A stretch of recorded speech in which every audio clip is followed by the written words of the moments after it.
Yo les gars, c'est Nouvé, on se retrouve pour le troisième épisode de la série de 0 à Hero qui a pour but de vous faire progresser sur FC24. En l'occurrence, là on est parti sur du gameplay en FUT champion, c'est un joueur qui est sur mon Discord qui fait 14 généralement en FUT champion. Ce week-end il a fait 13. On va voir ensemble la façon dont il défend, la façon dont il attaque, où il faut attaquer sur les bases défensives avec des bonnes bases plus des mécaniques un peu plus maîtrisées.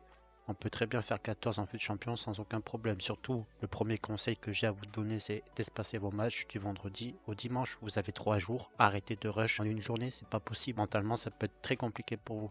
Surtout, si la vidéo te plaît, le concept te plaît, n'hésite pas à lâcher un like. Mets un commentaire si tu veux avoir la chance d'être tiré au sort pour participer à l'épisode 4.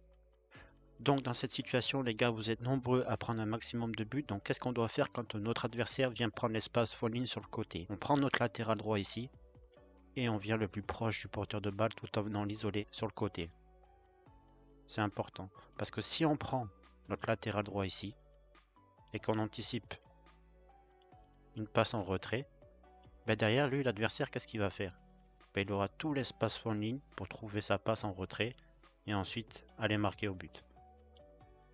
Donc là, surtout, on prend le latéral et on vient l'isoler sur le porteur. C'est obligatoire les gars. D'accord?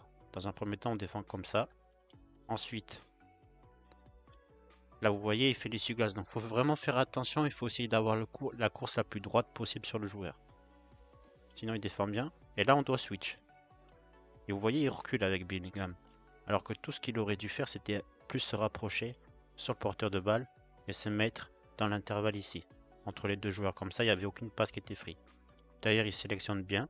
Il se positionne bien.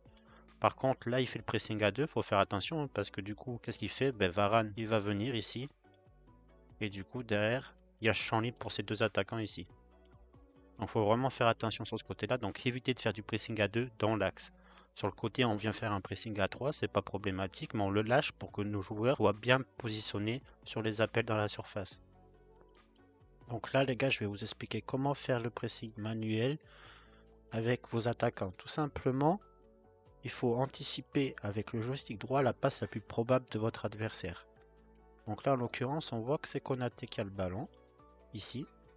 Donc nous, ce qu'on va chercher à faire, c'est coulisser vers le bas, parce que la passe la plus probable pour l'adversaire, elle est ici, au numéro 2 en bas.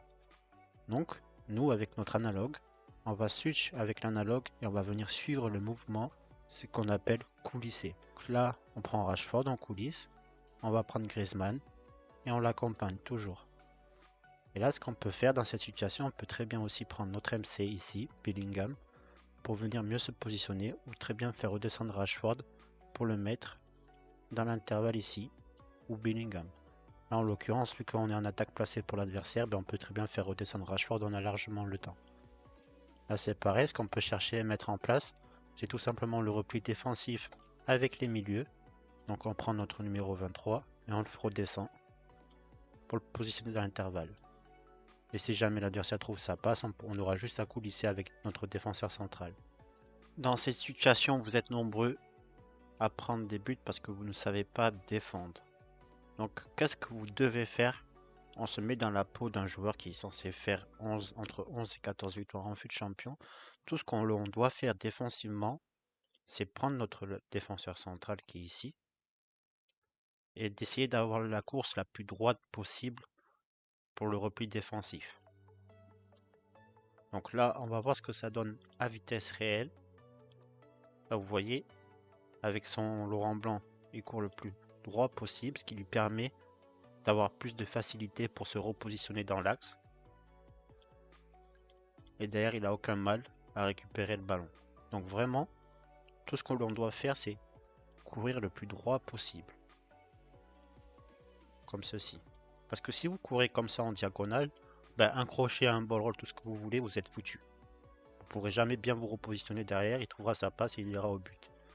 Donc la plupart du temps, quand vous prenez ce genre de but, c'est parce que vous courez tout simplement vers le joueur, alors qu'il faut essayer d'avoir la course la plus droite possible, au cas où justement l'adversaire va faire une passe.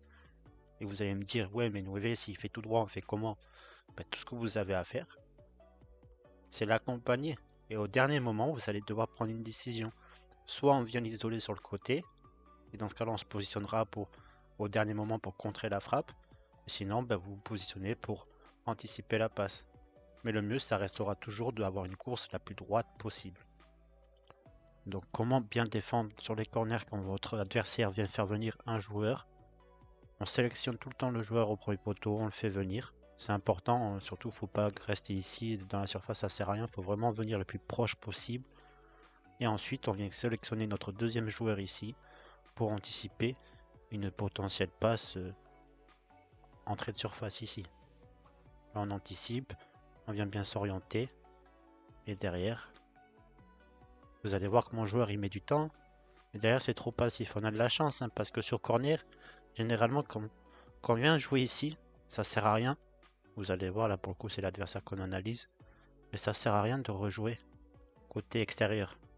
Tout le temps rejouer côté intérieur. Là l'adversaire il avait une potentielle passe à faire ici. Juste là. Donc vraiment tout le temps anticiper le côté intérieur sur corner, c'est très important. Autre point important les gars, vous êtes nombreux à pas savoir gérer vos matchs. Donc là, qu'est-ce qu'on peut observer? D'abord, c'est la 88e. Bon, certes, il y a 3-0, mais on part du principe que vous menez plus 1, voire plus 2. Nous, ce qu'on veut, c'est sécuriser le match avant tout. Vous êtes nombreux à faire des erreurs de relance catastrophiques qui sont inadmissibles. Là, en l'occurrence, là, mon joueur, il a Varane. Donc, qu'est-ce qu'on va faire? Typiquement, on va faire l'erreur de se précipiter. Une passe d'eau au joueur qui a aucun sens. On ne doit jamais faire ce type de passe. Alors qu'on aurait pu très bien chercher une passe vers le gardien pour sécuriser un maximum la possession de balle et se garder la dernière occasion. D'ailleurs, ça offre une occasion dangereuse pour l'adversaire. Donc surtout, si j'ai quelque chose à vous dire, c'est les 3 premières passes dans votre moitié de terrain. Prenez vraiment le temps d'être concentré dessus. C'est les plus importantes. Après, face à un pressing, surtout exploitez bien les côtés, passez la moitié de terrain et allez venir s'isoler sur le poteau de corner, c'est le plus important. Le tout, c'est d'avoir une tactique pour bien garder son score, une tactique pour remonter le score, une tactique si jamais on n'arrive pas avec la tactique de base type 4-3-2-1, ben on va peut-être passer en 4-4-2 pour changer. Il ne faut vraiment pas avoir peur de changer.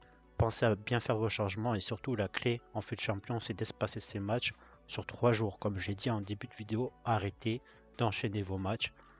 Le jour J, vous faites 20 matchs. Des fois, il y en a même qui font les playoffs en plus. Donc vraiment, prenez le temps les gars. On n'est pas pressé. Donc surtout, si le concept te plaît, n'hésite pas à mettre un like. Pense à t'abonner parce que ça m'aide beaucoup. Et si tu veux participer pour le prochain épisode, je t'invite à laisser un commentaire pour avoir la chance d'être tiré au sort. Ciao.